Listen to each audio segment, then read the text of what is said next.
वडोदरा के ward number 13 की ये खबर है, जहां पर ड्रेनेज का पानी सुपर सकर मशीन के जरिए ड्रेनेज में ही छोड़ा जा रहा था। ऐसी जानकारी एक जागरूक नागरिक के हाथ लगी। तब इस मामले को लेकर ये जो जागरूक नागरिक है उसकी ओर से ये जो वाहन चला रहा था, मशीन चला रहा था, उसके ड्राइवर से बातचीत करने की कोशिश की गई। यहाँ तक कि ये जो वडोदरा महानगर पालिका का वाहन था उसके ऊपर नंबर प्लेट भी नहीं लगी हुई थी। तब इस मामले को लेकर अब स्थायी समिति के चेयरमैन वर्षाबेन व्यास की प्रतिक्रिया सामने आई है। इस पूरे मामले पर उन्होंने क्या कहा है, आइए आपको सुनाते हैं। ધ્યાનમાં આવ્યું છે કે ઘણી બધી ગટરની અંદર જ્યાં નીચાણવાળું હોય છે ત્યાં પાણી ગટરના ભરાઈ ગયેલા છે અને હંમેશા લેવલ જ્યાં મેન્ટેન ના થતું હોય ત્યારે એક ભાગરૂપે જ્યાં લેવલ ઊંચું થઈ ગયું છે ત્યાંથી પાણીને ગટરના પાણીને ખેંચીને જ્યાં ગટરનું લેવલ ઓછું છે એ જગ્યાએ એને ઠલવાતું હોય છે।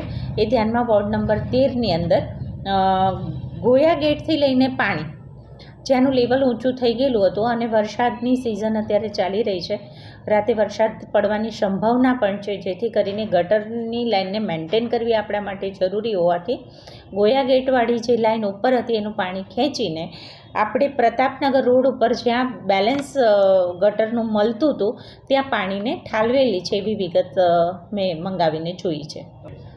ખોડિયારનગરથી પાણી નથી આવેલું। ખોડિયારનગર એ ડ્રાઈવર રહેતો હોવાથી ડ્રાઈવર ખોડિયારનગરનો છે, પણ ગાડી આપણી ઝોનની છે અને ગોયા ગેટથી પાણી એને ભર્યું છે અને પ્રતાપ રોડ ઉપર એને પાણીને છોડ્યું છે। બહુ જ આ બાબતને ધ્યાનમાં આવતા ખરેખર રૂલ્સ એન્ડ રેગ્યુલેશન માટે સ્ટ્રિક્ટલી રહેવા માટે અધિકારીને સૂચન આપવામાં આવશે। ડ્રાઈવરનું કહેવાનું એવું થાય કે બેન્ડ વળી ગયેલો નંબર હતો એટલે મેં પ્લેટને કાઢી નાખી, બિલકુલ ચલાવવામાં નહીં આવે। હંમેશા નંબર પ્લેટ આગળ પાછળ ટાંકીની ઉપર લખાયેલો અધિકારીઓને પણ અમે સૂચના આપી છે કે રૂલ્સને ફોલો કરવા માટે થઈને આપ નંબર પ્લેટની ચકાસણી ચોક્કસ કરી લેવી। આ ગાડીની આગળ આપણને થોડી ઘણી પણ સારી રીતે દેખાય છે, પાછળ બિલકુલ પ્લેટ નથી અને કદાચ આ ગાડીનો નંબર આપણને ટાંકી ઉપરથી જોવા મળી રહ્યો છે, જે ગંભીરતાનો પણ વિષય છે। हमसे जुड़े रहने के लिए हमारे YouTube चैनल को सब्सक्राइब करें और नई वीडियो की नोटिफिकेशन के लिए बेल आइकॉन को दबाएं।